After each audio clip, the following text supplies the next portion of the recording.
मौत के कगार पर दिल्ली को पहुंचा दिया है। संजीव झा जी, आपको भी आने में दिक्कत हुई होगी, आपको भी वही धुआं दिखता होगा जो हम लोग सुबह सुबह देखते हैं। क्या सांस लेने में आपको भी दिक्कत हो रही है? अगर हाँ तो कुछ करते क्यों नहीं? देखिए, हवा का कोई बाउंड्री नहीं होता और कोई भी स्टेट एक आइसोलेशन में काम कर ले उससे ये पॉल्यूशन ठीक नहीं हो जाएगा, पर्यावरण ठीक नहीं हो जाएगा। मैं किसी पे दोषारोपण नहीं करता, क्योंकि मुझे लगता है जो जनता देख रही है डिबेट, वो दोषारोपण नहीं देखना चाहती, वो समाधान देखना चाहती है। दिल्ली में जितने भी समाधान हो सकते हैं लगातार 5 साल से हम करते रहे। मसलन दिल्ली में सबसे बड़ी समस्या थी, पहले जेनसेट से पॉल्यूशन होता था, हमने 24 आवर बिजली की ताकि जेनसेट रुके। जितने भी इंडस्ट्री जो पॉल्यूशन फैलाता था उसको मैंने दिल्ली से बाहर किया और कोशिश किया कि पीएनजी में बाकी इंडस्ट्री चले।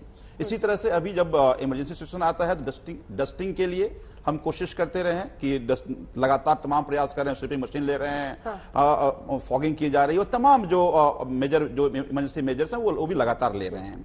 अब जब बात पराली की जलाने की आ रही है और ये बड़ा डिबेट का विषय है, मैं ये मानता हूं, अभी मैं एक डेटा लेकर के आया और ये डेटा नॉर्थ इंडिया के सभी अलग अलग डिस्ट्रिक्ट का है। किसी भी डिस्ट्रिक्ट में आप देखिए, हरियाणा के ऐसे 16 डिस्ट्रिक्ट है जहां एक 400 से ऊपर है। इसी तरह से आप देखिए यूपी में गाजियाबाद, नोएडा, कमोबे से स्थिति यही है, राजस्थान में स्थिति यही है। मुझे लगता है कि एक कंपोजिट अभी एक्शन और प्लान करने का वक्त है। मुख्यमंत्री जी की एक बाइट आपको सुनाओ, चलाइए।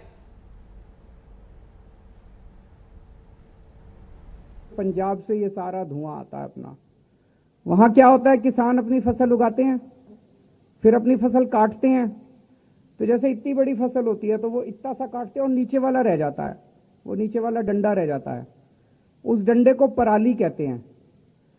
अब वो किसान क्या करता है, अब उसको अगली फसल उगानी है, वो इस पराली को हटाने के लिए तो उसको पैसे देने पड़ेंगे, वो उसमें आग लगा देता है सारी पराली में।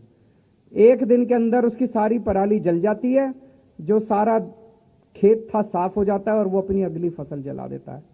वो सारा धुआं इस टाइम जो हवा चलती है ना, वो पंजाब और हरियाणा से हवा दिल्ली की तरफ आती है, वो सारा धुआं दिल्ली के अंदर आके ऊपर आसमान पे छा जाता है। उसकी वजह से हमारा सारा इतना प्रदूषण हो जाता है, हमारी हवा खराब हो जाती है। गुजारिश है, हाथ जोड़ के हमारे बच्चों का ख्याल रखो, हमारे बच्चों की सेहत खराब हो रही है। वो बता रहे हैं कि कैप्टन अंकल और खट्टर अंकल को बोलो आप लोग कि वो मदद करें, तो अब मान अंकल को कौन बोलेगा?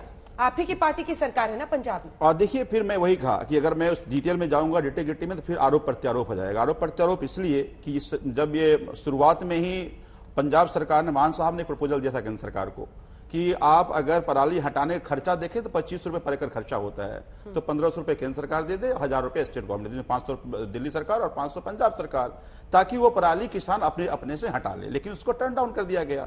दूसरा प्रपोजल फिर लिया गया कि हम बायो एनर्जी प्लांट लगा रहे हैं ताकि उससे हम लोग पराली का उपयोग कर सकें और एनर्जी बना सकें, उसको भी टर्न डाउन कर दिया गया।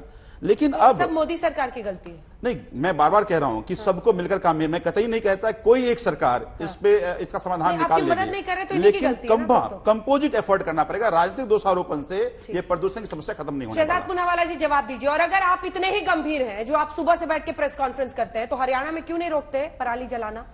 वैसे तो आपको बता दूं कि हरियाणा की तुलना में, और अच्छा आपने हरियाणा का जिक्र किया, हरियाणा पिछले वर्ष की तुलना में 33% अपनी कटौती कर रहा है पराली जलाने में, परंतु पंजाब में, परंतु पंजाब में 30% से ऊपर बढ़ा है। 21,000 से ज्यादा घटनाएं हुई है, सबसे ज्यादा घटनाएं संगरूर से हो रही है। तो मतलब फेलियर सीएम के खुद के होम डिस्ट्रिक्ट से, उस डिस्ट्रिक्ट से हो रही है जहां से वो चुनाव लड़कर आते हैं। परंतु मैं एक चीज पूछना चाहता हूं अंजना जी, देखिए फेफड़ों पर, रेस्पिरेटरी सिस्टम पर, कार्डियक सिस्टम पर तो असर होता है। हमारे 10 में से 8 बच्चे जो है वो रेस्पिरेटरी शिकार हुए हैं डिजीजेस का, परंतु क्या याददाश्त पर भी कोई असर होता है पोल्यूशन का? क्योंकि एक व्यक्ति है, उनकी कुछ सोल्यूशन सुनाना चाहता हूं। उसमें एक भी सोल्यूशन ये नहीं था कि किसानों को पैसा देना पड़ेगा।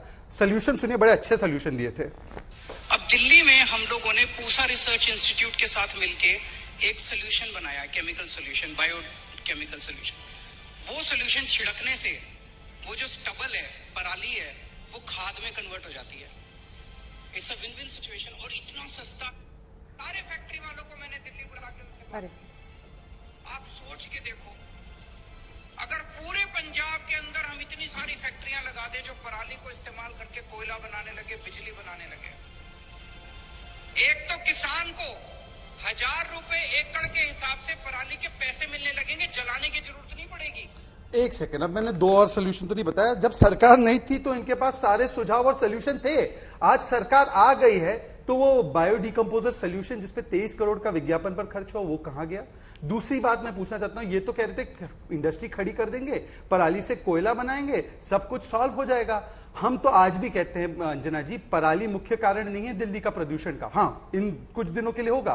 21 नवंबर के बाद किसानों की पराली बंद हो जाएगी। ये किसानों को बदनाम करना और आतंकी बताना कि यही आतंकी है जो जिम्मेदार है, ये इनकी वृत्ति है। क्योंकि ये देखिए, ये व्यक्ति ने कहा था कि पंजाब में सोल रिस्पॉन्सिबिलिटी है पराली की, जिसकी वजह से दिल्ली प्रदूषित होता है। पर नहीं, पराली को मानते हैं या नहीं जिम्मेदार? मैं आपको बताता हूं। मानते हैं 10 दिनों के लिए वो 15% से 20% जिम्मेदार है। परंतु आज भी अगर आपने हमारी पहली प्रेस कॉन्फ्रेंस 8:30 बजे की देखी होगी अंजना जी, मैंने इनसे 3 सवाल पूछे और मैं आज हमारे संजीव भाई, क्योंकि विधायक भी है, मैं उनसे पूछूंगा।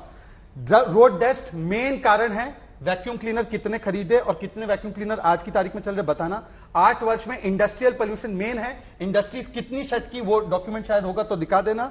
और मुझे बताना व्हीकुलर पोल्यूशन के लिए भारत सरकार ने ईस्टर्न वेस्टर्न पेरिफेरल एक्सप्रेसवे शुरू किया, जिससे कि 60,000 से ज्यादा जो आपकी ट्रक्स है बाहर चली गई। केजरीवाल जी ने थैंक यू भी बोला, ये देखिए डॉक्यूमेंट है।